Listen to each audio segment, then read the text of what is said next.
born in the USSR, Part 4. Hello comrades, and welcome back to the Ushanka Show. So right now little Serozha is crawling around the yard under supervision of his grandma, and in fact I learned to walk in the village. Many years later my grandma told me this story how that happened. Her and her friend were sitting on the bench outside waiting for the cows to come home. For real, waiting for their cows to come home. And I was crawling around, and then suddenly I helped myself, I got up, and made my very first step. Then another step, and another one.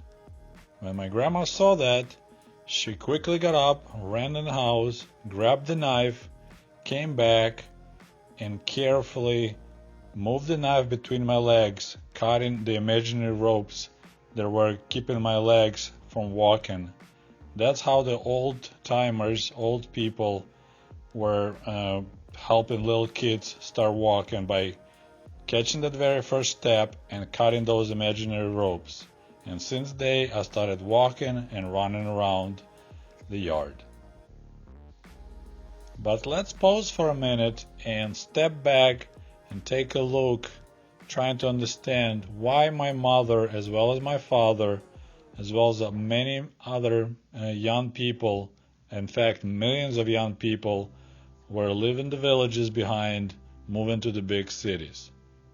As I mentioned earlier, my dad was born in 1946 and my mother was born in 1948, so they were the first generation of baby boomers in post-war Soviet Union.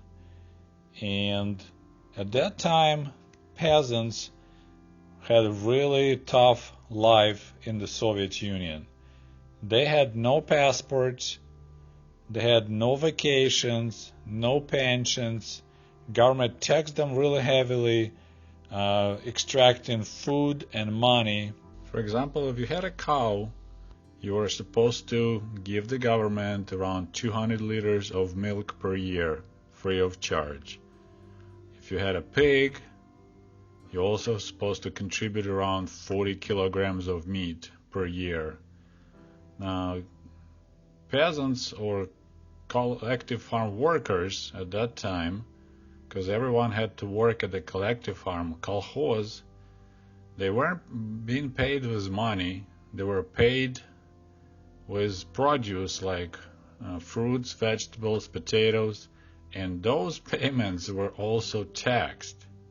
And every man was supposed to work for 200 days for free at the collective farm, and women 150 days a year for free. And so it was, you work all day and for just a little check mark in your workbook. Later I'm planning to make a dedicated video about life of kolkhoz workers in the Soviet Union, but right now I just want to give you like general idea how bad was the life in the Soviet countryside. The Soviet countryside, via kolkhoz systems, workers were milked to death, taxed to death. They were not allowed to travel anywhere because they weren't issued passports till 1970s. So they actually were very similar to slave labor. And of course, if it was possible, parents were trying to push kids out of the villages to move to the cities because life was there way better. And I remember my mom telling me how Grandma Maria was forcing her to, after finishing high school, the 10th year of school, to move to Kiev, capital of Ukraine, where her older brother lived for a while, and said Grandma told her, there's nothing here for you in the village, you're gonna have a miserable life, you need to move out as quick as possible and start new life in a big city. So year after year, parents in the villages all over the Soviet Union were pushing their kids out of the villages to move to the cities and towns, and the result was that 50 years later all that countryside started dying out. And if you watch my video that I made several months ago when I walked through the abandoned village where my grandparents used to live, that's the final result when year after year 90% of kids were abandoning villages and moving into the cities. 50 years later, after parents died, there would be no one to replace them, and houses were standing abandoned and empty because everyone was living in the cities. My grandparents lived in 2-room, not 2-bedroom, just 2-room log cabin, which had a heavy cement roof tiles. They had a couple of small barns. They had 1 cow and usually 1 or 2 pigs, quite a few chickens, and years prior they used to have geese, but in 70s and early 80s they quit geese, just had chickens. They had approximately 1 acre of land to grow their harvest.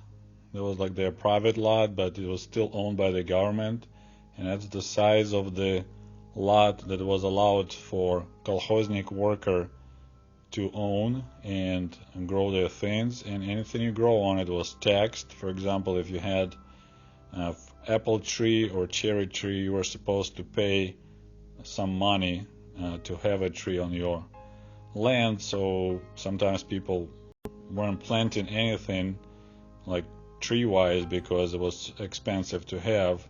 Regardless, you have crop or you don't have crop that year, you still have to pay tax to the government. They didn't have a horse. Actually, I'm not sure why, but they weren't allowed to have horses. Horses only were at the collective farm. They had tractors and horses. Even in 70s and 80s, they still use horses quite extensively. So in the springtime, there'll be a waiting line of people to borrow a horse from collective farm so they can plow their gardens and start planting potatoes. So except plowing with the horse, everything else was done by hand. Planting potatoes, digging potatoes out, weeding, and other things, everything was done by hand. So after working at the collective farm all day, my grandparents would come home and start working on their own land. And then they had to milk the cow, feed the pigs, feed the chickens, and start all over again at 5 a.m. next morning, feeding the pig, letting the cow out, and then going back to work. So the life of the Soviet kolkhoznik was really tough, and no wonder that people didn't live long. My grandparents both passed away in early 80s in the age of 71 and 72. Their lifestyle was actually very similar to Amish people, except they did have electricity, but they didn't have a refrigerator, and they stored their food in a cellar. They didn't have a stove, like gas or electric stove, so everything had to be cooked in the wood brick stove, which was also used in the winter for heating the house, burning the firewood, or they cooked outside. And of course they didn't have indoor plumbing. You had to go and get the water out of kolodets, some kind of like a well, which several households were sharing. And you had to go and wash in a river in the summer, or in your house using a bucket. And also you had outhouse. Despite all that, my best memories of my life is my summer months in the village with my grandparents. I had a great time.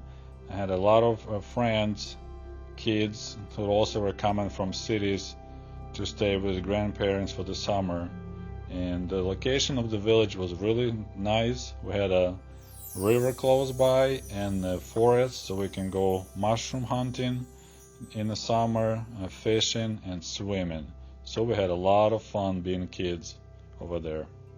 Also, I loved my grandparents' stories about their life, especially my grandpa's story about World War II and how he became a prisoner of war and spent 4 years in Germany. But that's the topic for the next video. Thank you. Goodbye.